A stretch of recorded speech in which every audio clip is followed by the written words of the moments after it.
I'm Rick Harp. This is your APTN News Brief for Monday, February 26th. The mother of one of the younger of 5 family members recently killed in Manitoba has spoken out. And as Tamara Pimentel reports, the mother says it was Child and Family Services who placed her teenage daughter in the home where her life was taken. After nearly 2 weeks of reeling from the death of her daughter, Juliette Hastings holds on to her ashes and left questioning the circumstances that led to 17-year-old Maya Grattan's death. Grattan was among the 5 killed on February 11th. Ryan Manakisik is charged with 5 counts of first-degree murder for the deaths of Grattan, his common-law partner Amanda Clearwater, and their children, 6-year-old Bethany, 4-year-old Javen, and 2.5-month-old Isabella Manakisik. So much has happened, and there's so much that has opened my eyes to a lot that could have been done a long time ago, like years ago, and nobody did anything. They just closed their eyes. Grattan's body was found in a home in Carman, Manitoba, where she lived with Clearwater and Manakisik. Hastings says her daughter asked CFS to put her with Clearwater and Manakisik herself, and that she told CFS she was worried about her daughter's safety because at one point, Hastings lived in the same home. She says Manakisik was a ticking time bomb. She was angry about everything and anything. In 2021, Manakisik was charged with 2 counts of impaired driving, causing bodily harm, and in 2019, he pled guilty to a charge of mischief. He was told by a judge to get his methamphetamine addiction under control before things spiral. My baby was taken from me because CFS didn't listen to me, to my words as a mother, a God-given mother who has a right to speak up. Manitoba's Child and Family Services Authority told APTN it can't comment while the case is under investigation. The funeral for the 5 was held Wednesday. Hastings herself went through the CFS system. She says she will now fight for answers and push for change. She was one of a kind. She just grew so fast, and she was just so vibrant and always with the times and always outside with her friends. All of that was just robbed, just so robbed.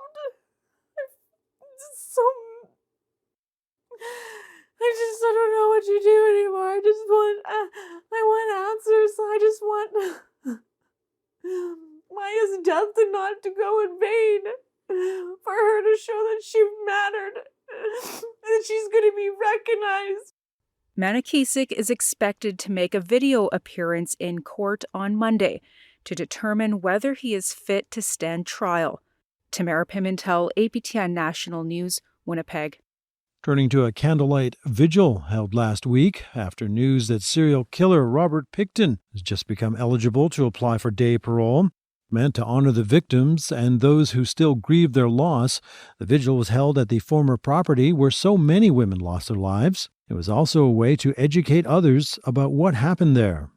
However, when event organizer Lorelei Williams returned the next day to add items to the memorial, all that was left from the night before was some melted wax on the sidewalk and zip ties for a now-gone banner. That's so disrespectful, so disgusting. I felt like puking. I didn't even know how I was going to tell the family members, because we put our hearts into this, and for it to be ripped down, for us to be erased and silenced again, I am so angry about this. I am so angry that they did this.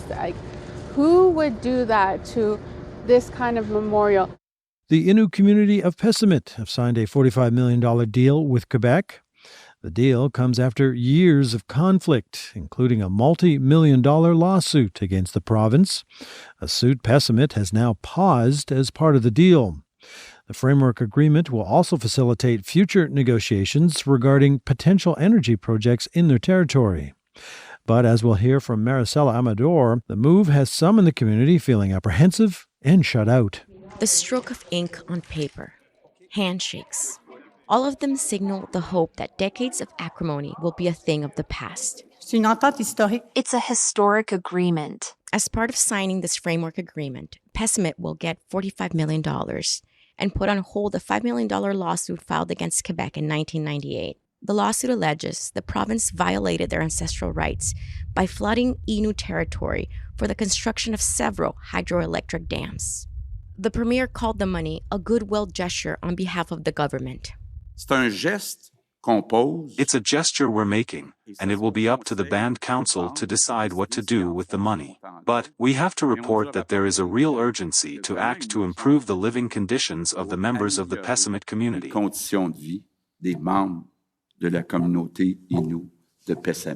Pessamit chief Marielle Vachon says the money will be used to tackle the community's housing crisis and create a social development fund for its roughly 2,400 members. But some community members were upset about the lack of consultation and transparency by the council, who kept the very existence of the agreement secret until shortly before it was announced. So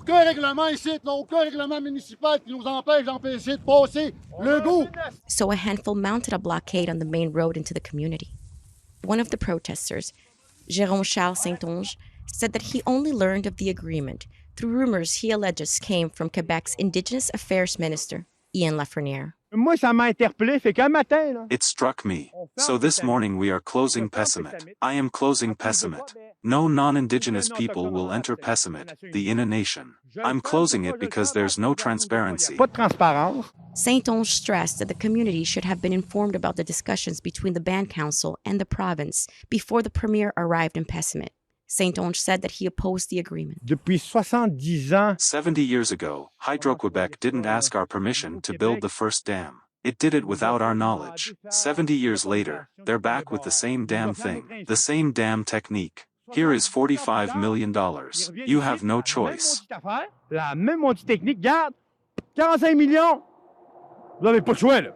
Pessamit police intervened and tried to dismantle the blockade. Ian Lafreniere tried to calm nerves by speaking to some of the protesters. He was successful. The blockade came down and the signing took place.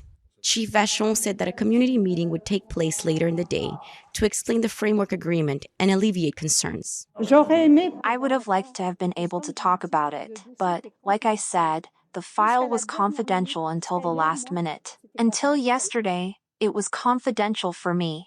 Hydro-Quebec CEO Michael Sabia emphasized that Indigenous communities would be involved as true financial partners from the get-go in future energy projects. Our agreement gives us an opportunity to start discussions on wind turbines and other projects with the community of Pessamit. Chief Vachon said that if negotiations lead to an eventual agreement with the province on future energy projects, a referendum will be held. Maricela Amador, APTN National News, Pessamit, Quebec. And that's your APTN News Brief for Monday, February 26th. I'm Rick Harp.